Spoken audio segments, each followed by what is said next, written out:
somebody, and I was like, fuck, let's grab something. Sure.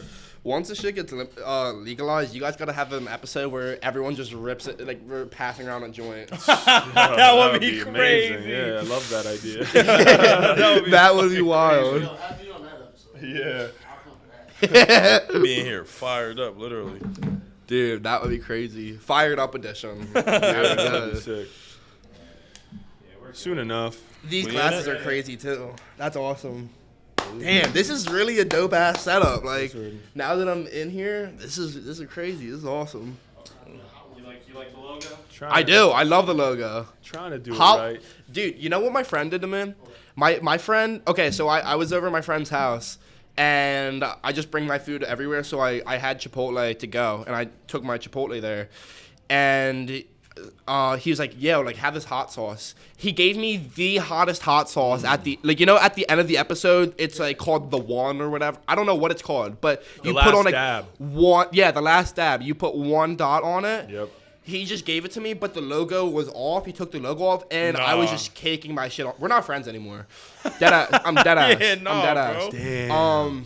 And he was just caking the shit on, and I, like, my whole body was just on fire. Like, the inside of my body was on fire for, like, 3 hours, and it took me out. They were outside using the pool. I couldn't use the pool. I couldn't do anything. Yeah, I made that mistake once, too, with my, like, sister-in-law's dad. You know, I'm like, I couldn't say no. I read the label. Label was on it. It said, like, the hottest motherfucking sauce in the world. I'm like, I'm good with hot stuff. Yeah. Put it on this, like, fucking, I don't know, it was like a bratwurst. I don't even know what the fuck they were making, but oh my god, just slapped it all over this motherfucking thing. Yeah, it was literally the worst night of my life. Like it was like so hot you want to throw up. Yeah, like I don't know why people do that. Like, why do you people make things like that? You know, I don't get it. It's literally just for the challenge itself. I think. It's not enjoyable. Yeah. It's not an enjoyable experience. The taste is it's made to like shit. just give people pain. Ass. You know? That's like we used to have like cookouts and shit, and for some reason like there would be like always that like older cousin or something. Like, oh, I want a hot dog at the cookout. Give you a hot sausage. Then you take a bite. You over there dying, like 9 years old, about to pep.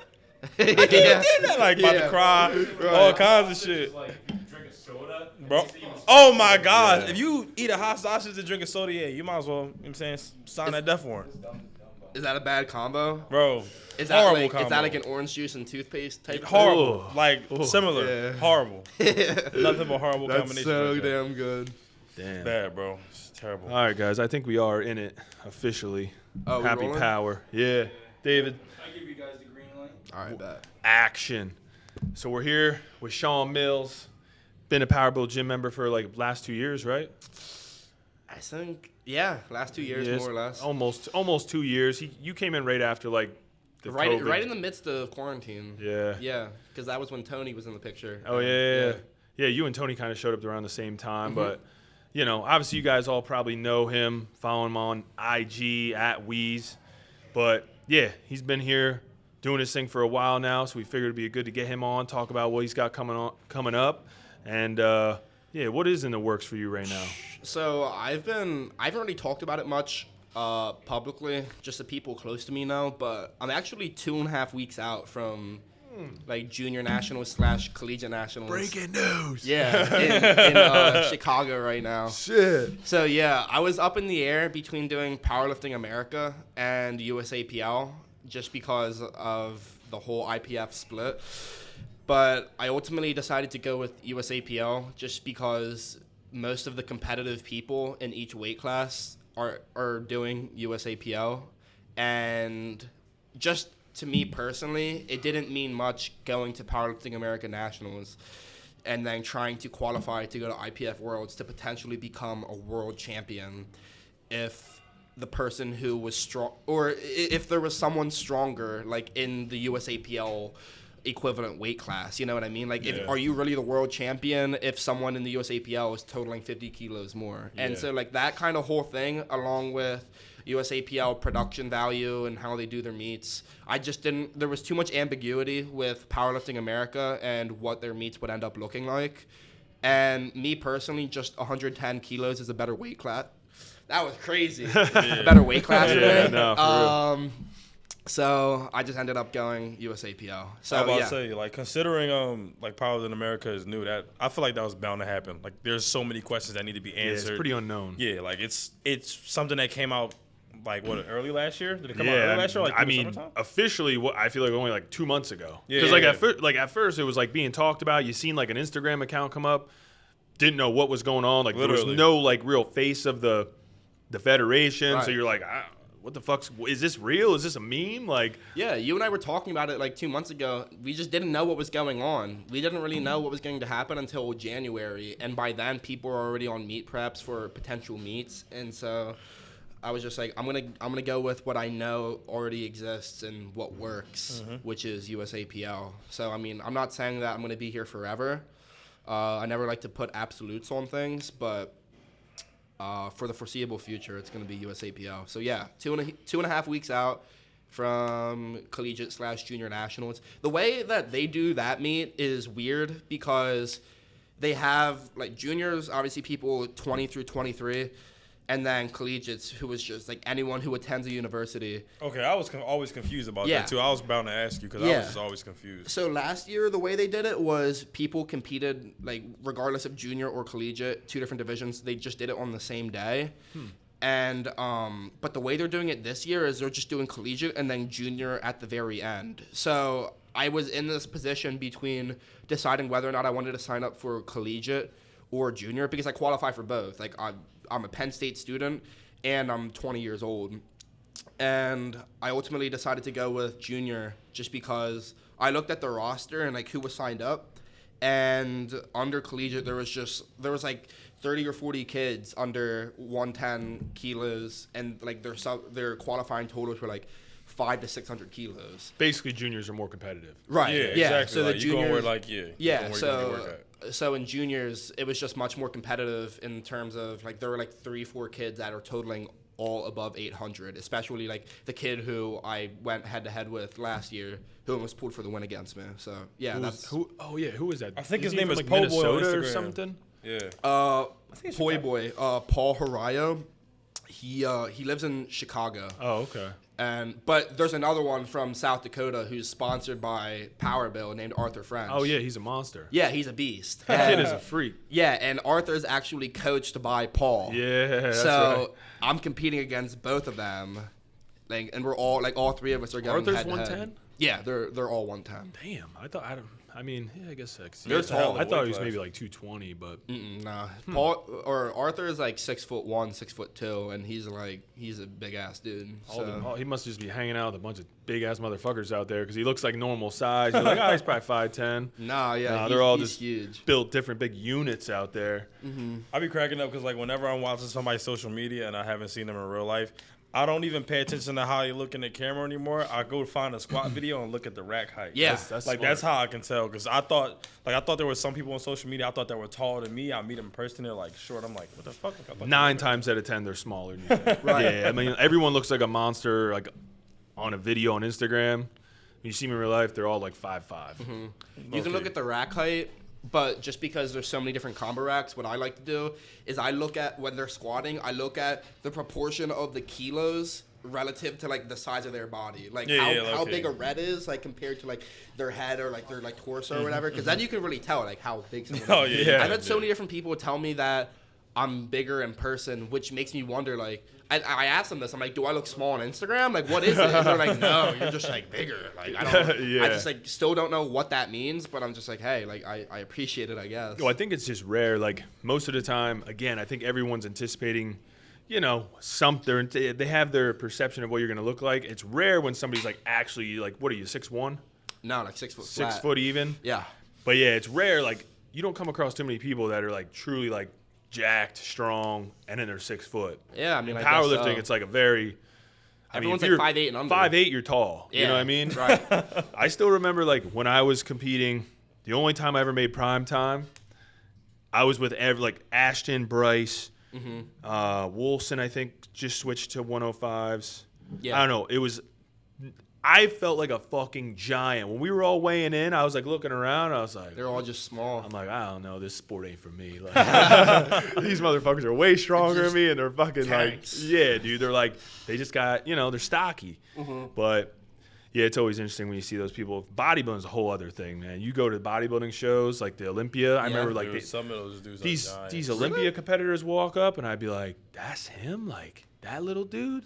I mean, they're fucking as wide as they are tall, Yeah. but yeah, it's always crazy. I don't know, like being 6 foot, competing in like powerlifting or bodybuilding, you're definitely like an anomaly. Like, not very often. I suppose so. Yeah, I remember when I met Jay Cutler, I was just like, I was Yup. just about to reference him. Yeah. obviously he was like, I met him at the what was it called? The gym. Oh yeah, Warhouse. Yeah, I was Yeah. there for that, and I was there with a couple buddies, and he was just walking around. I'm like, damn, like he's big, but like I Yeah. thought he was gonna be a little bit taller. He's jacked, but yeah, he's fucking wide, but yeah, he's like five. Probably All my 5'8", life thought he was maybe? like. All my life thought he was like 6'3". I thought he was Right. the largest human I in the know, world. We like, all literally. did because that's the way. Like the cameras, like that's the way. Like it's the portrayed. angles, And on the the way it's magazine proportioned. covers, like Yeah, looks like like- fucking King Kong. Like you're like, Actually, good lord, this yeah. dude's enormous. Mm-hmm. That's wild.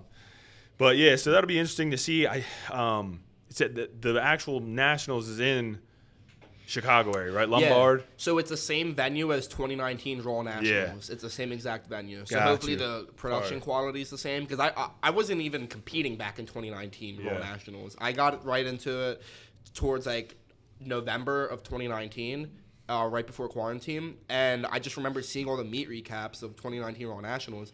And I was like, damn, like this looks legit. So yeah, hopefully it's the same production quality. But it's going to be exciting to see. How'd you end up getting into like competitive powerlifting? Oh man. Okay. So I was a freshman in high school. Freshman in college, and I had been lifting ever since I was like 13, 14, ever since middle school. But I was just doing bro splits. I feel like that's kind of how we all started. 100%. Yeah. Low key. Just trying to get jacked. Yeah, exactly. So I had this kid who I used to be friends with back in high school. He was programming for me, just programming me basic like DUP, like 5-3-1 type things, and I was just getting strong as shit off of it after every single block, just getting stronger and stronger. And that's where I went to college, my freshman year of Penn State, and I met this kid who's my best friend now named Joey. What up, Joey? You the man. Shout out Joey, and that's my boy, but. He had been competing for like 3-4 years prior, like 2016, maybe even 2015, like Raw Nationals. Damn, I didn't know that. Yeah, he's been in this thing for a brick, and so he had seen like kind of the sport progress over time since the days of Candido and Omar Isov, and he met me, and he just saw this kid who genetically had the ability to just get stronger faster than the average person, and he saw what the programming that I was doing currently, and he convinced me to sign up for a meet and join the Penn State Powerlifting Club. And so I did that meet, and I did fine. I think I went like 8 for 9. I think I went like 573, 308, 573 or something like that. Yeah. I think I benched a little bit less, honestly, but I don't remember. And then after that, just the way my training was going, I started to stagnate, and he saw that the programming that I was on wasn't the best quality.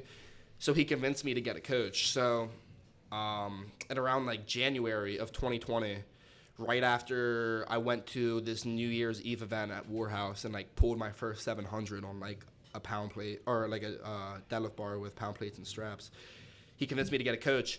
So I emailed, I think I DM'd you, and then I DM'd Sean Noriega, and then I emailed Sean Noriega and then Joey Flex. And I literally like sent like everyone, I'm not sure I sent it to you, but I sent Sean Noriega and Joey the same email, like word for word, but I just changed out the names, like Joey and then Sean at the beginning. Yeah.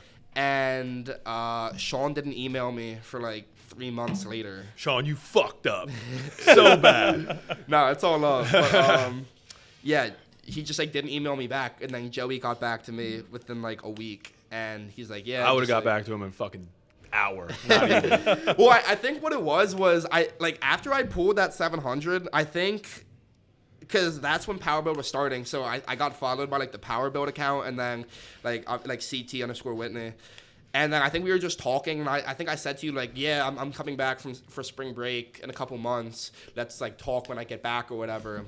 But like I just like looked for coaching in the meantime. Yeah. That's how I ended up with Joey. But yeah, so Joey got back to me, and we started off our first couple blocks, and we were gonna do collegiate nationals like that April, but just because of like quarantine and everything got just pushed back, so I ended up just lifting in my basement for a couple months, and then that's eventually how I found PWRBLD. Yeah.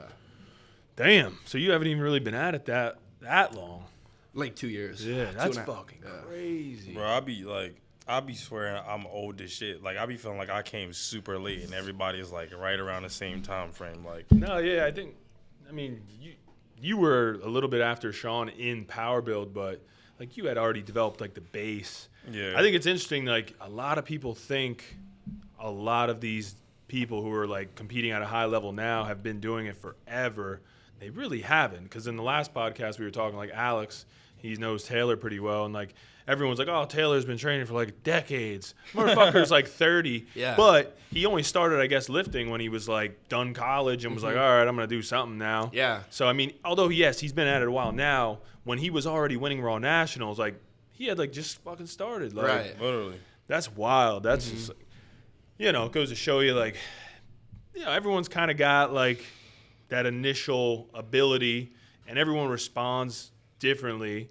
But you know, if you put in the work, like, you can get to like elite levels. Right. You just don't expect it to be the same as the guy you're watching on Instagram. I was about to say, I feel like it's about how like far you take it and how focused you stay. Like, and like you said, like 6 + 4 and 5 + 5 both equal 10. Right. Like, it's different ways to get to your goals. So you Yeah. can't, like you said, you can't be on social media watching the guy that you love to watch live and then trying to emulate and do the exact same shit. Yeah. It's counterintuitive. No, yeah, it's wild though. I'm excited. I'm actually gonna try and get out there. I have a few people doing that meet. Oh, really? It's like, yeah, it's like what is it? Is it Friday through? It's like Friday through like Thursday or some shit. What's up pretty with big. that schedule? It's so weird. it's- Like, Like we got all- that same thing for like USPA nationals. Yeah, I don't like know why Thursday they're to doing that Tuesday. shit. Just like start early in the week and end by like Friday. Or Monday through Friday was like the best thing that happened. I know, and then you could had, like kind of some celebrate free over the time. week like I the compete on a meet's Wednesday. over. It's like so strange. Yeah, Wednesday. It That's- sucks. I have like exams that week. I have to balance around. Like it's so annoying. I don't know why Stressful. they do that. Do Yeah. better. I don't know. I couldn't even begin to explain. So, what do we got?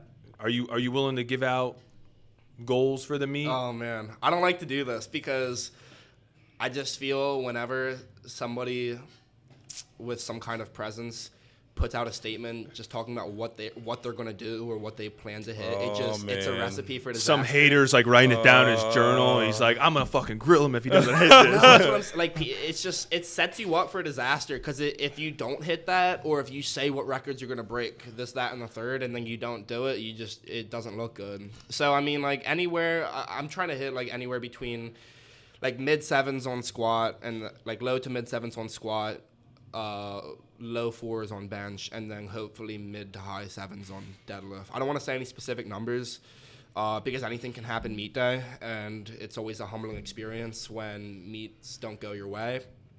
But I'm just going to go and perform to the best of my abilities. Fairly large PRs for probably everything. Yeah, right? I'm trying to PR on everything. Yeah, hopefully. based on the numbers that I know you hit in the last nationals, I think those are all going to be PRs. Yeah, I hope so. Squat, you're going to PR. Bench, you're going to maybe a smaller PR, but you're still Yeah. going to PR. Yeah, Squat, bench is such a deadlift. bitch. I mean, deadlift is like fucking went wild lately. Yeah.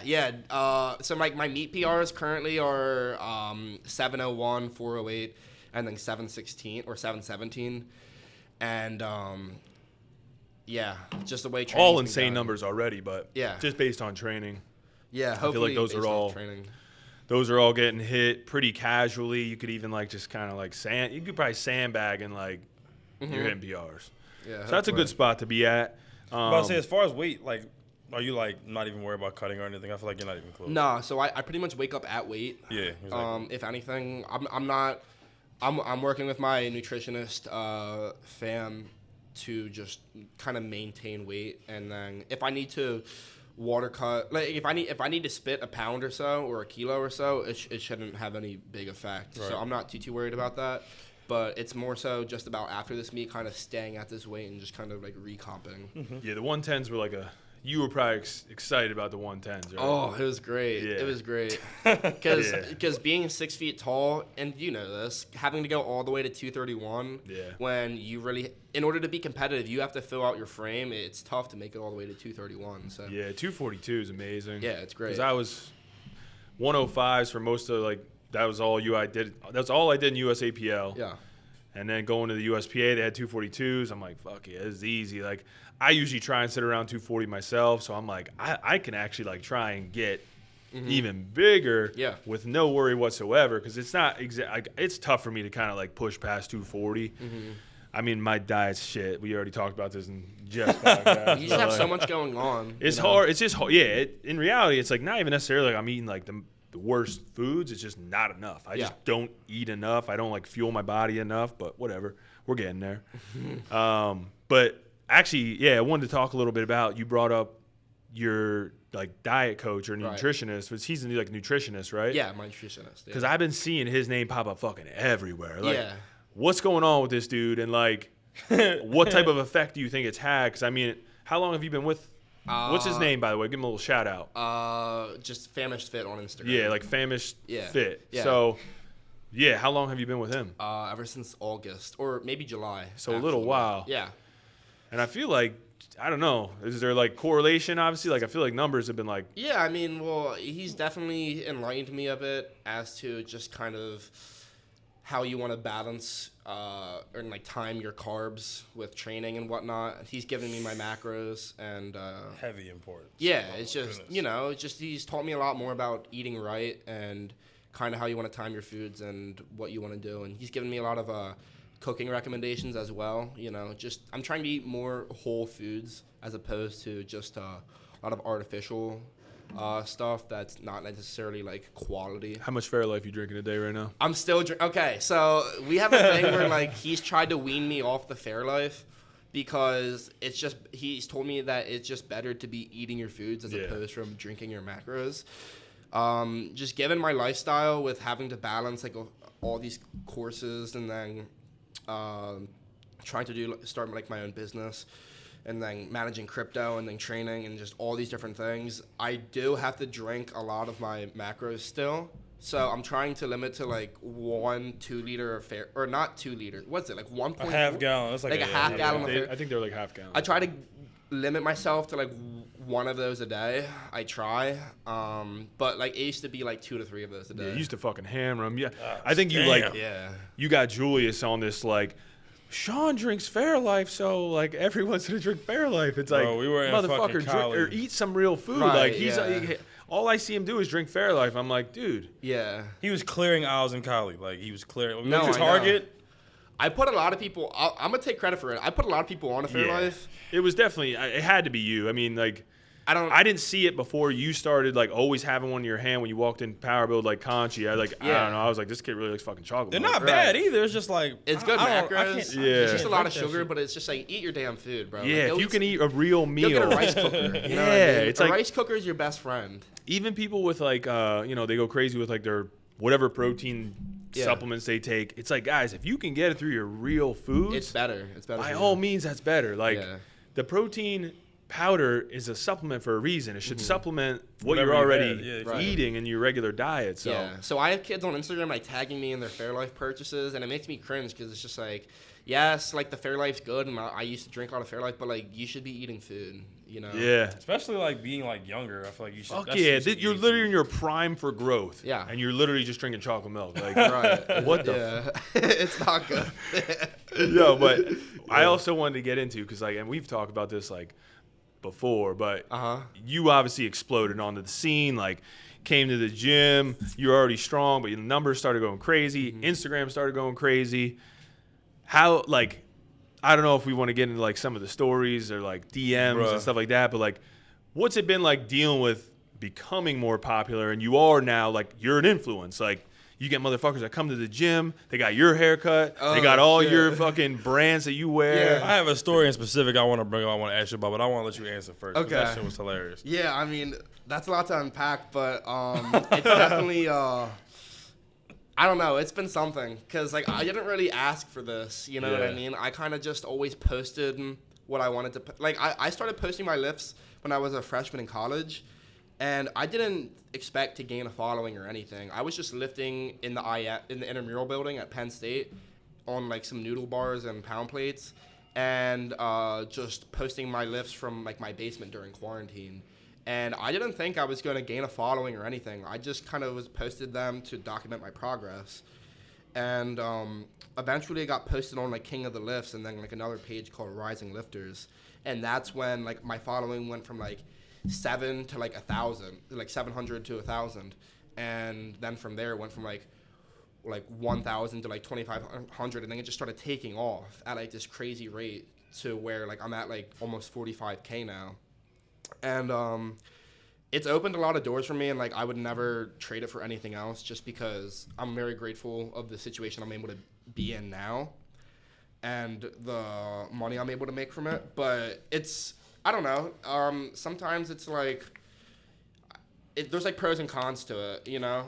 I'm not like a super social like I'm pretty introverted. I kind of keep to myself, and the people that I know I talk to, I give my everything to, but I'm not like a super like extroverted, like go out of my way to say hi to you person. Yeah. So I don't know, like I suffer from like a bit of like social anxiety in like super like chaotic settings or like with people that I'm not comfortable with, and having to kind of like manage and work through that.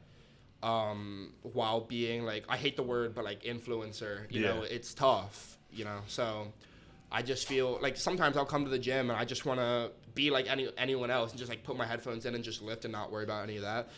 But when people like try to engage you or like say hi or this, that, and the third, like it's cool, and like I'm always appreciative, but like I'm not always trying to be like a Instagram person. No, yeah. Sometimes, bro, the social battery just be low. Yeah, like No, I remember specifically when Alpha Land opened, after like this year, I went there and I was just so overwhelmed because there was just like thousands of people there, and like Get Better Today was having this booth, and people were coming up to me and Russ and just making conversation and taking pictures, and I was just like so out of my element that I just like mentally shut down, and I was just like I was like still taking pictures and like having to like, I don't know, I feel like there's a thing where a lot of people will come up and like make conversation, but like they expect you to carry the conversation. Yeah. And it's like, very you're awkward. coming up to me, Very, but like very I'm awkward. expected to carry the conversation. Yeah. You know what I mean? And like I hate that. Like I hate like that awkward shit. I can't do it. So I'm just like having to have like the same conversation. Oh, where you guys coming from? Oh, like do you have any meets coming? Oh, like what are your like goals? You know, it feels like super artificial, and I'm not the biggest fan of it. Yeah. But I mean, I'm always like super appreciative of people coming up to me and like saying hi and like expressing their interest in like what I've done, or like sharing things about themselves. Like I always think that's super cool to have one-on-one, you know, like real conversations, like real interactions with people. It's just like me as a person, sometimes I just like can't deal with it. No, Yeah. I think the best way to go about it is definitely where it's like organic. Like sometimes when I feel like it kind of feels forced at times. Right. Like I don't that's like why, that feeling. I That's hate why I that. love like the podcast now, because like we come in here and like pretty much everything is improv. Same thing with the Member Mondays. We get on there. Right. Me and CT don't see the clips until we like Yeah. actually go like to record it. So Uh-huh. everything is just organic. Like all the reactions are real. Like Yeah. But It's a lot when you have to just do that time after, like, Yeah, like at that 100%. event. I'm assuming you're like answering the same questions, so many people saying the same things. They're saying the same things to you. It's like hard to like mentally actually stay like checked into like what you're doing. It's very hard. And then you're like worried about, oh man, I don't want him to think I'm a dick. So like No, you're like, yeah. then you like put that pressure on yourself. You like, that's where the anxiety comes in. Yeah, I've like And- had that thing, like people, just because like I have like a following, I feel as if, and I mean this might just be me saying this, but I just feel sometimes I'm held to a higher standard than like the average human being, in the sense where if I'm not going out of my way to say hi to someone who might be a regular at some gym, then I'm like a bad person or whatever. When it's just like, if I don't like know you too well, like I'm just not gonna go out of my way to say hi to you. And he's basically referring to an exact situation that happened here. Yeah. No, and I was going to bring that up too, like just to defend you essentially. Like, I don't know. It's like, yeah, you come to your home gym, a lot of people you already know, but like, I don't know, you don't need to say hi to every single person when you walk in. You might know them, you might be cool, but it's like when I come in the gym, if I fucking said hi to every single person, I'd be walking around the gym for an hour and a half, greeting everyone. I know you just want to like do your own thing. I tunnel vision when I come in through the door, and I'm like, please nobody fucking say anything. I want to get out of my office and like get some shit done. Yeah. Same thing when I leave. Like when I leave now, I got like the traditional like at Conchi, it'd always be like walk out of the office.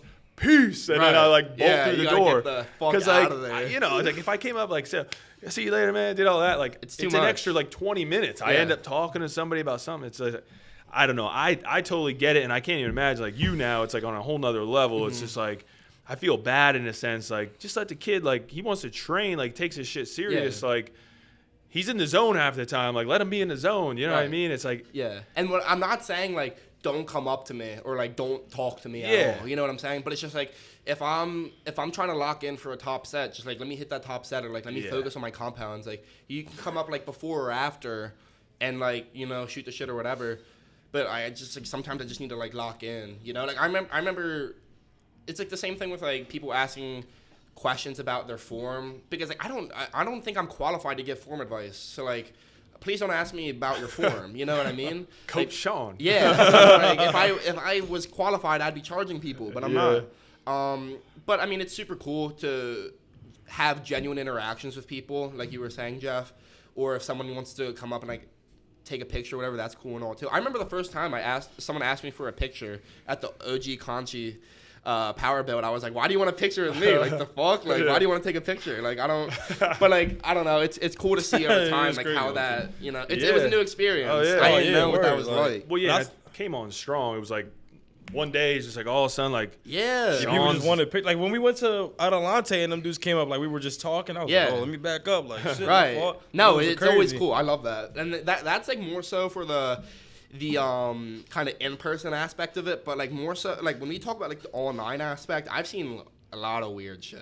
You know? I was gonna say I bet you get some weird ass messages. People probably making some weird ass requests. Listen, bro, the craziest question Sean came in and told me was when people started asking like your friends that you go to Penn State with, Tom and Liam. They were like, "What does weed smell like?" I was like, "That's fucking what the fuck is weird." That? I was like, "What is like?" It was in like the questions box. I was like, "What is that?" I'm like, "Yo, what? Like y'all want to know that? Like, what does we?" And then the other one too was I remember we talked about it and I was cracking up laughing. Yeah. There was a time where there was a kid on Instagram who changed his name to Cough. Yeah. Because he's weed and it was Cough. Yo, I flat out passed out in the gym. Like, I was in Conchi when it happened. I was laughing my entire session. Was this the dude that looks kind of, he's got like the same haircut? Yeah. It was the funniest. That's crazy. I found it funny. I knew it was cringe, but I'm like, bro, that's funny as shit. I had to laugh. I'm like, bro, nah, this is crazy. Yeah. I just didn't know people go to those lengths. Like, I mean, you see it too. Like Russ, I feel like he's like inspired. Like a lot of people, like they all do like the something swole or like. Oh yeah. There's a lot of swoles out there. Yeah, a lot of swoles out there. I mean, at the end of the day, it's like you almost have to like take it as a compliment. Like no, you do have to take it as a compliment, but sometimes it's like damn, you know what I mean? Like for example, when I first started my Instagram, I had some long ass hair, like some Tarzan hair. Oh yeah. You know what I mean? But then I was like, it's too much, so I cut it, and I was just like, let me get a mullet, you know what I mean? Like, let me just like bring that back, you know? And I did that, and my Instagram continued to grow. And then I just started seeing like so many of these kids like get mullets. And I'm just like, damn, like was I ahead of the curve here? But I think a lot of people got a mullet in powerlifting because of me. Oh yeah, I think you definitely had like. You definitely had. I don't know anyone else that did hair it. Vibes, yeah. Like even like Max Taylor, I was telling him to get a mullet for the longest time, and he got one, and like now he's like that mullet's like part of his persona. You know what I mean? We should grow mullets. Damn. Like it's like I see a lot of people on Instagram and in here with mullets. Yeah. You know? It's definitely become a thing in the last like year or two. Yeah, no doubt. Yeah, but just the way people like.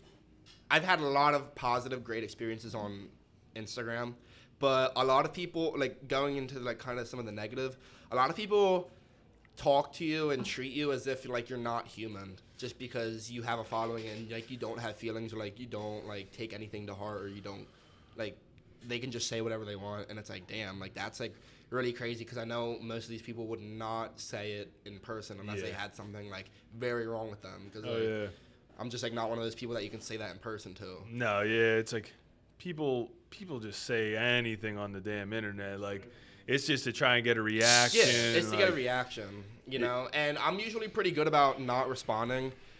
But sometimes I'm just like, if I'm having a bad day, I just like let someone have it. I'm about to say it's just like letting steam off. Yeah, like sometimes I do it for me, you know. It's not even, like, I do it for me. It's just like a punching bag. You deserve that. You know what I mean? I remember there was this one guy in particular that. So I'm sponsored by 110%, which is a pre-workout company, and this guy who had been trolling me like via DM, just like saying some dumbass shit.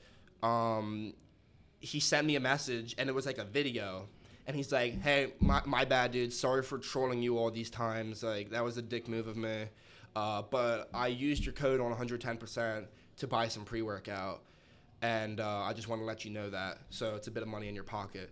And I hit you know how like the video isn't showing, you have to hit the play video on Instagram DMs. I play it, and it's a close-up video of him shitting out of his ass, bro. What? Yeah, like he was. I was not expecting that. Like out of everything you're about to say, I put it down there and like videoed it, and I was taken back. I'm just like, yo, this is fucked. yeah. No, this is crazy. Like I was not expecting this that. Like is one 0 out of glimpse 10. I've seen really wild shit like from that people, both boys and girls, have sent me on social media, and this was a guy, and he. Listen, we're not even get into that. I know my girl's watching, but yeah. And so he plays a video, and I'm just like, what the fuck? And so I swipe off of it. But you know how like you can play videos twice? Mm-hmm. So I screen record it, and I take the video and I try to send it to his family on Facebook. Oh, fuck. And I was gonna send it to his mom, his dad, his job, like the whole 9 yards.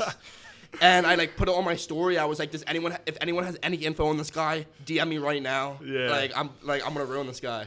Yo, and he's coming through for everything. And he deactivated his Instagram, like the whole 9 yards and everything. And that Instagram is. Damn. I can't even say Instagram is nuts. It's just like the users sometimes. It's social media. Dude. And there's something in the water with a lot of powerlifters that like a lot of powerlifters like do some crazy shit, you know?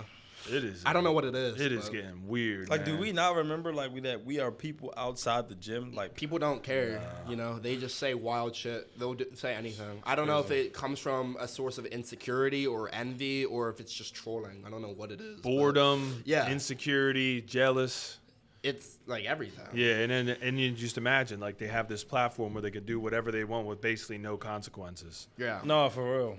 Like that's the problem. There's no real life reportions to the things none, that they do on zero. social media. Like we said, Dave, Twitter fingers. Yeah. People so I've kind of had to like get used to people saying dumb shit or just trolling through social media. So that's why when someone like says something like whether it be like in person or like through social media, I'm just like very quick to like, all right, like just get that person out, like get them out. Literally. Just keep it moving. All right. On that note, we've been wanting to do something special for this podcast, so we're gonna actually do a giveaway with Sean. HappyPWR podcast giveaway. Revolutionary. Yeah. This is it. I don't know if they do this on other podcasts, but we're doing it. All right. So the giveaway is gonna be an Ohio Power Bar from Rogue. Shit. We're gonna literally order it new, deliver it right to you, or because we were thinking about this, maybe you already have your own bar, maybe you train at a gym, you don't need the bar. We'll also do, counter to that, $250 worth of Power Build merch. So you can pick one or the other. And we're going to try and make these instructions pretty simple, but there's a couple things we want you to do. You got to follow the homie at Wheeze on Instagram. Yes, sir. Follow PWRBLD Lifting Club on Instagram. And this is going to be the kicker here. We're going to put a secret phrase in another couple minutes into this podcast that you're going to have to watch and find. And then you're going to go to Sean's Instagram. He's going to make a post about the episode. You'll know it. It'll be something HappyPWR related. You're going to have to comment the secret phrase. After you do that, come back to this podcast and comment done. Oh, wait. And they got to be subscribed to the YouTube channel. That's They right. have to That's be. right. Yeah, we got to get that sub. We got to And we're get that checking, sub too. Yeah, We're we're gonna be checking. checking. We have quality control now. Yes, sir. So again, follow Wheeze, follow PWRBLD Lifting Club. Wait for the secret phrase. Comment that on Sean's post. Come back to the YouTube. Comment done. And make sure you fucking subscribe to the YouTube channel. We're gonna check. If you don't subscribe, you're fucked. That's all That's I'm gonna right. say. Sean will fucking DM your parents. Send. You gotta be the first one. Well, Shit. I mean, Are we doing the first one to do it? we're not doing the first one. You Yeah, guys are all that'd be gonna have a kinda chance. That I shit was gonna like, be wait, crazy. like, No, it's gonna be. You're gonna be picked random. We're gonna pick you randomly. You all have a great opportunity here. Free bar, free merch. You know, fairly Vibes. easy instructions, but you got to follow along, guys. So, all right, we'll get back into it though. One of the things I want to talk to you about before we kind of like wrap it up is we got to get away from powerlifting a little bit. okay. I want to talk to you about like some of your entrepreneurial ventures. So we got a couple things that like I talked to you a little bit about it, but I just want to hear more. Like I know you did like the sneaker. Yeah. Would you like? I know I you did was- the sneaker thing. Now you do some of the crypto NFT. You do, Yeah. Let's get into like some of the like more entrepreneurial. Right. So, I was like a sophomore in high school, and I was sitting in math class with this kid named Nick Sehan, and we were just talking. We were talking about like summer jobs or whatever, and we were just kind of contemplating like how could we make more money? How could we make money without working harder? And he was telling me that. about Supreme. You guys all know Supreme, Yeah. right? And he was telling me about these shirts that had just a red box on it named Supreme that were selling for like $1,000. And I was like, what the hell? You know, Really? box logo tees, yeah.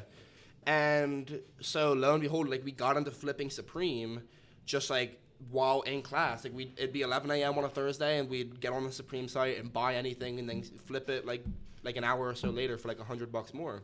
So I started like just like buying like a Supreme hat like for like $80 and I sold it for like $130 to like this kid in my school.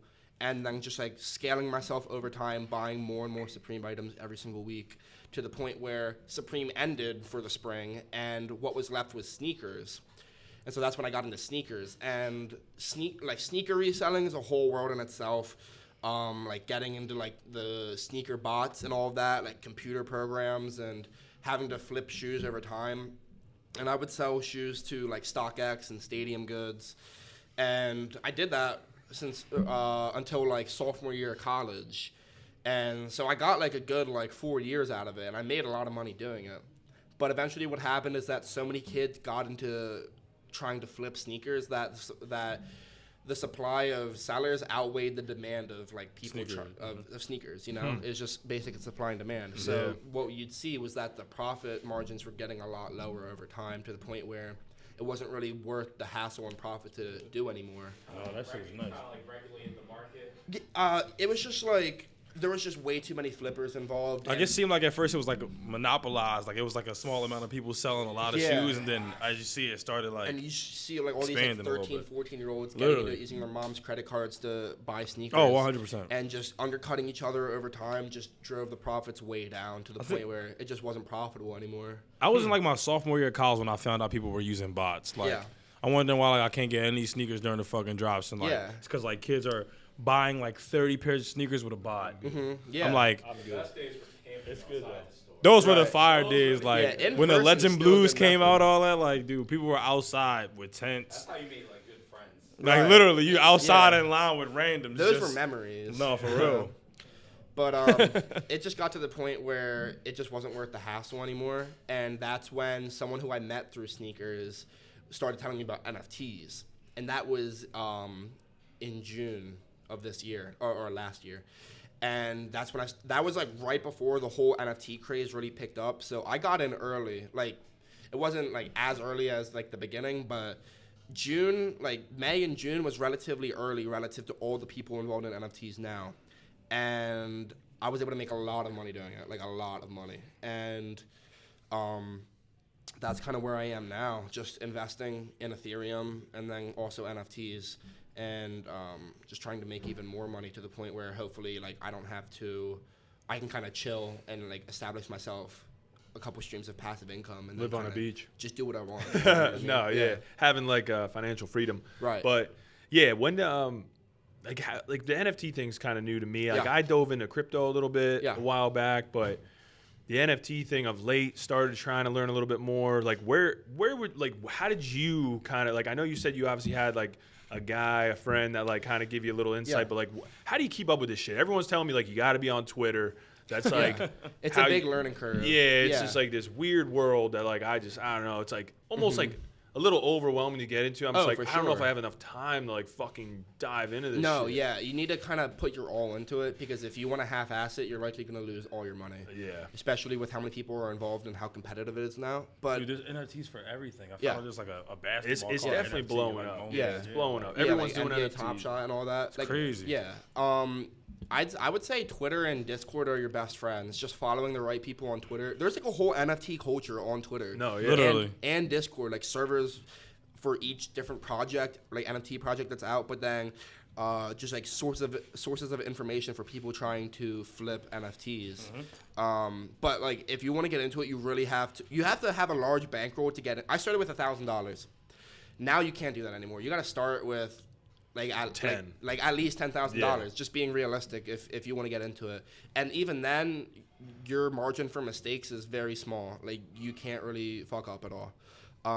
But yeah, NFTs, like Twitter and Discord is definitely your best friend.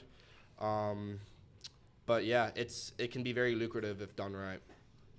Yeah, it seems like a whole new world, truly. I was like, we didn't even get a chance to talk with Jeff, but he's kind of into it pretty deep, it seems like. Ooh, not that this man is- Jeff Perry. He was on Yeah, like yeah. episode 2, but We gotta I have don't him back. know, man. We got to have him back, get a little more insight there.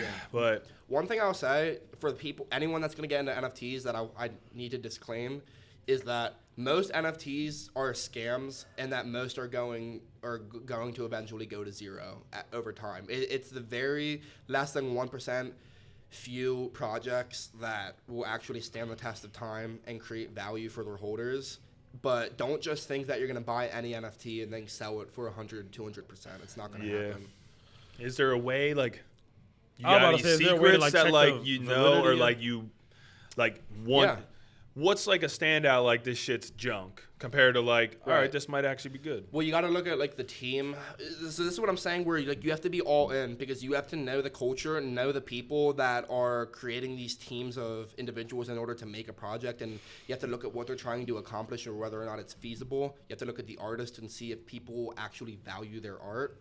And if nobody values their art, it could just be some junk and no one cares. And it's like a lot of these NFTs that you're seeing advertised on Instagram or like paid ads on Instagram or Twitter or Facebook, they're just cash grabs trying to sell out, and they're not going to do anything. It's just people trying to make a bag. Yeah, like, no longevity, like, No. where it's going to, like, add value. Yeah, gain you're just value, wasting your yeah. money, and it's a shame because like that's what perpetuates the idea of like people or the stereotype of people just spending their money on a worthless image, you know, because people are trying to get in like and strike the iron while it's hot and catch the flash in the pan of making a quick buck and then getting out of there. Yeah, I you feel know? like that time might already be over. It Yeah. could be like we don't know, Yeah. you know.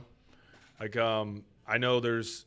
So the NFTs you typically buy with crypto, right? Yeah, it's all like most like 99.9% of good NFTs are hosted on the Ethereum blockchain. That's what I was gonna say, like, is it you have a better chance if it's like with Ethereum? Because like I've Right. somebody else I was talking to in a gym, our boy Corey, he like showed me a few that were like Solana. Yeah, so most Solana NFTs are shit. Yeah. And it's just like the best analogy I could describe is like you buy most like expensive art in the real world with the US dollar. It's just people use Ethereum as the currency to buy and sell NFTs with. Yeah. It's just like all done through Ethereum because Ethereum in itself is a digital currency that people can like buy, sell, trade, and like transfer like the actual NFT with. You know, Yeah. it's not like you can't do it really with the US dollar unless it's like a derivative like Tether or like USDC coin that's Yeah. on the Ethereum blockchain. Yeah. Some of these people are probably like, what the fuck are they Yeah. I feel about? better now. So Like, that's what I'm saying. Like about to it's say, a lot to get into. I Yeah. feel better because like I knew a good amount of what he was talking about this time. No, Like, yeah, yeah. Hearing it, I'm like, all right, Yeah. word. Like, Yeah, I've heard Yeah, this I was thing trying to before. like make it relatable. Like Yeah. I'm trying.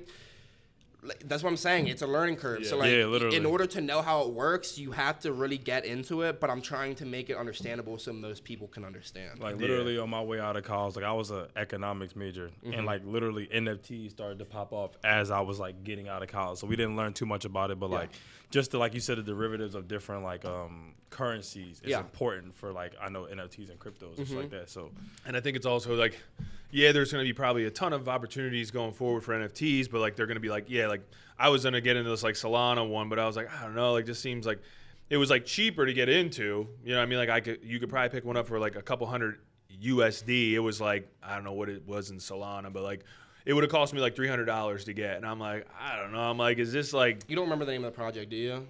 I almost guarantee you it was shit. Probably. Like there's all these like goofy names for the projects. Like I didn't even like, give enough time to like get to that point.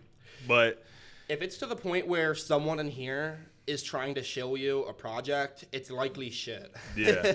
I'm just being honest. Yeah, I think that's what's going to happen a lot now. It's like, as No, the for real. popularity Like, continues to grow, Yo, you're gonna have you see, heard of like the bored llamas? Like, no, get that out of here. You know what I mean? Yeah, you're going to see all the bored animals now. Get it out. Yeah. What was it? The big one was bored apes, right? Yeah, that was the one that was actually, like the original 10K project that really like set the tone and paved the way for NFTs. And people always talk about, oh, there's going to be a next like Bored Ape like project. There's going to be a next Bored Ape Yacht Club. That's like saying there's going to be like a next Mona Lisa. There's never going to be another one. You know what I'm saying? So that's that. Could you disclose any of the projects you made good gains off of? No, I can't. You can't. Well, I mean, discuss- okay. So like doodles, I had like 50 doodles. For people that know NFTs, they know what the doodles are. know what doodles are. I had like 50 doodles. I had like 100 galactic apes that I don't know if they're doing well anymore, which is where I'm saying most NFTs go to zero, but I sold them while they did well. It's all about timing the market, which is very hard to do. I like cool pets right now. I'm not going to show you my bags, or what I've invested in, but yeah, I mean, I made a lot of money like while it was good. So yeah.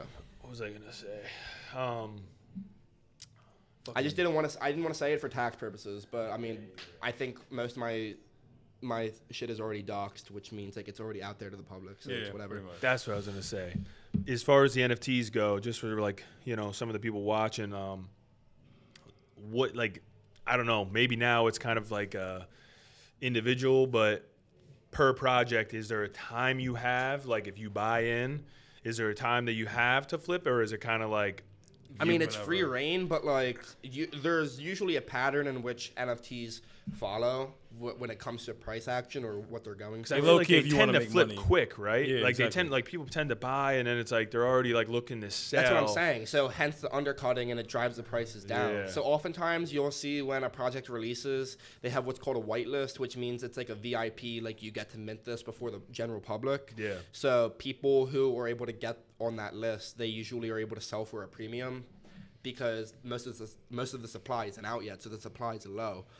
And then once like thousands more are released, the prices go down and people try to sell. But then from then on, it's kind of, it depends on if the project is high quality or not, to see like whether it's going to go up or down in the long term. A lot of times people will sell the like an NFT from a project immediately and everyone sells, but because everyone sold and like the project it'll drop. But then in very rare instances, like most of the times they just go down. But if the project is actually good and it's actually going to stand the test of time, then you'll see NFTs like that project skyrocket to like 10 Ethereum plus, and like people start FOMOing in, which is like fear of missing out. They start FOMO buying in, and it drives the price up even more. And it's like this perpetual it's like cycle the people of who've like, been there, like getting the higher. So it's essentially just like trading emotions, and it's like, oh, are people like bullish or bearish on a project? Yeah. Oh, I got you. I don't think I've ever talked about that publicly ever. So like, No, you just gave us some game, man. yeah, right. Exclusive game. Sorry, I cut you off. No, Expensive. Yeah, it's always interesting to hear about. So I know you got the meet coming up. Trying to think anything else we want to touch on before we kind of wrap this up. We got to plug in the secret phrase right now. Oh, we do got to do that. What are we gonna make the secret phrase? Honey hot wings. Honey hot wings. Honey hot wings. I like that. Honey Honey hot hot wings. Shout out Pop Bill's favorite, honey hot wings. All right. Yeah. I mean, you're gonna see a lot of that in the comments. Honey hot Honey wings. hot wings. Honey hot wings. Don't fuck it up. Do not fuck it up. If you spell it wrong, you're not getting included. Yeah, if you spell it wrong, you're out. Grammar's important. Go to class. But yeah, I mean, glad we got into the NFT stuff. It's always interesting to kind of hear about that.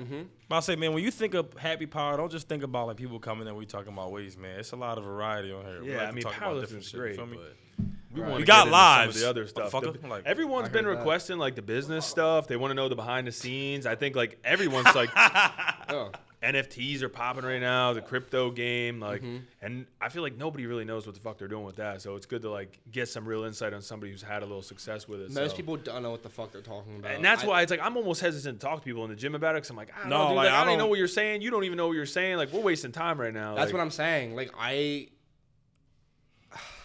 I've had so many conversations and people were like, "Oh, what do you think of this? Oh, like, did you see that?" And it's like, I was like thinking I'm like, "Oh, yeah, no, I didn't see." I'm thinking to myself like, you just don't know what you're talking about. Yeah, it's like, You know? it's truly a waste of time. it's the way they pose the question to like, oh, did you see this? Like, it makes them sound like they're about to say some intelligent shit when it's like, I really do this and like. Yeah, no, like I really Yeah. do this. Like Right. I'm like looking at this like 12 hours a day. Like I'm really doing this. I done And picked up a textbook with the words in it. I still don't feel comfortable talking about it. I'm just like, nah, I'll just Right. wait until somebody like, come get me some games so I can figure out Yeah. what's going on, or if I do get into it, where I need to go. Like, pretty sure a lot of people didn't know like in order to get into the NFT game, you need 10K. You need a lot of money A lot of now. people probably did not know that because like, otherwise you fall into the trap of just like buying trash. Yeah. and, you lose, Literally. and then you're just like burning money. You just You're lose literally your money. burning money. Like it's down the drain. Don't you got like a upcoming like secret and like crypto business in the works or something? Yeah, I'm trying to start my own project right now. We're in the process of trying to still assemble a team. We've been talking to a couple different people, a couple different artists. But nothing's solidified yet, so I just don't want to say anything about that. yeah. But yeah, it is happening, and once things are set in stone, I'll come public about it. But until then, I got to keep it under wraps. But you got some things in the works. Yeah, it's in the works, and I'm putting a lot of time towards it. And like, it's not gonna be a bullshit ass project. Like, it's gonna like, it would be worth your time to invest. But that's that. This just proves like powerlifting is just a small piece of people's life. Oh yeah. Yeah, like people from this side know me as like just like a person that posts on Instagram. Like that's like literally 25% of my life. I just have like so many other things going on, and like people that know me through sneakers or NFTs, when they find out about this powerlifting side, they're like, "What the hell is this?" You know what I mean? Like, That's crazy. what, you squat 700 pounds? Like, what? Yeah. You know what I mean? People Yeah, have that's no good. I clue. mean, yeah, people should diversify a little bit. You know, like some of these people take powerlifting a little too serious. They're like, all they do is powerlift. It's like, guys, like there's some things outside of powerlifting. What did y'all say last time? What we was on the podcast with me? What did y'all say? Y'all said y'all do 8-hour shifts powerlifting. Don't make no fucking money. Right. It's like, damn, bro. Yeah. Powerlifting in the morning. That's what I'm saying. Like when anyone makes their entire, it's not even just powerlifting. It's just when anyone makes their Entire their life, one entire thing. personality or life based off one thing. It's just like red flag. Yeah, literally. You know. They tend to not have as much success in that area as well. Like if Yeah. you're like over invested into something, like if one thing goes wrong, those are the people that have meltdowns. Yeah, like, you're screwed. You know. so I you can't. know. I can't even tell you like how many times I'm pretty sure we could all speak on this. Like lifting, and people are looking at your session like, yeah, man, that's going great. You're like, bro, this is dog shit. Like, there's more bad days than good. I promise you. Like, some days you just come in, you just feel like ass. You don't feel like training. Like, if we made our lives about this shit, we'd probably be knocking people out in the parking lot. Like, low key, just outside, just, hey, man, smack them. Like, it's crazy. Like, yeah. it's got to just be, like he said, diversify a little bit, man. It don't got to be one-way street all the time. Right. Yeah, it's crazy. The world's getting weird. NFTs, crypto, metaverse. We're all gonna be like anime characters soon. Oh my God. World War III. I don't even know if Everything. we should. Yeah, World War III. It is a crazy time to be alive. Like right now in 2022. Insane. With like everything going on, there's gonna be its own chapter in the history of books called like the COVID era, and then the whole post-COVID era. Because right. everything after that happened, like we are living through history right now. There's gonna be history books about this shit. Summertime, we literally all gonna be riding bikes. We every one might of be us. shit. Everybody Summer gonna be riding tomorrow. Like, I'm selling the crazy. truck. everybody's selling gonna the be truck. riding bikes, man. I $75 promise. to fill my tank. It's bro. fucking It's crazy. Damn. Yeah, it's that's crazy. crazy. We don't even want to get into the gas prices. Not at all. That's Yeah. PTSD. 100%. 2019, before the world went to shit. Bro, when it was 2019 was a crazy time. Like 2019, I don't know if I'd go back, but low key, some parts I'd want back. You know what I mean? real, like no, for real. Like It was much simpler back then. It was a much simpler time back in It's just the 2017 thing, like- through 2019. right before like quarantine happened, gas prices were like $1.50. Yeah. Like $1.60. Oh, yeah. Like, now we're pushing $5. Dude, I looked the other day. I just stopped it at like a half because I'm like, I'm out. It's like, man, like for the first time, like I usually just fill my car up, like you Yeah. said. Nah. You You gotta do be that anymore. careful Shit's with getting every tight penny around here, man. Yeah. like for real. You gotta Gotta cap be, it off. like low key, man. Crazy. Shit is crazy. Shit. All right, guys. I think we're gonna wrap it up there. We try and keep the episodes around like an hour. We don't want to bore you too much, but I think this episode was incredible. How We got long was that? Probably like an hour, a little over that. I think we're like under like an hour. Like Oh, yeah. Because we did the pre-roll. Oh yeah, that's word, pretty word, good. okay. That's money. That's pretty No, good. that's good with super the money. timing. Didn't feel like an hour. No, no. Not really, not at all. No. 8 minutes maybe. So yeah, Sean, appreciate you coming on, man. We'll obviously course. get you back. Like he's here, he's at school right now, but we'll get you next time you're back. We'll get you on again. I feel like you got a lot of really good information. It's cool to kind of get the insight on somebody like, you know, at the high level of powerlifting. You got a lot of other things going on. So I appreciate that. hell yeah. So keep doing what you're doing, and make sure you guys obviously, you know, comment, like, hit the notification bell, subscribe if you haven't. You know that we're gonna be angry if you don't do that. And yeah, hopefully everyone who's watched, good luck in the giveaway, and we'll see you in the next one. Honey hot wings. Honey hot wings. Yes, sir.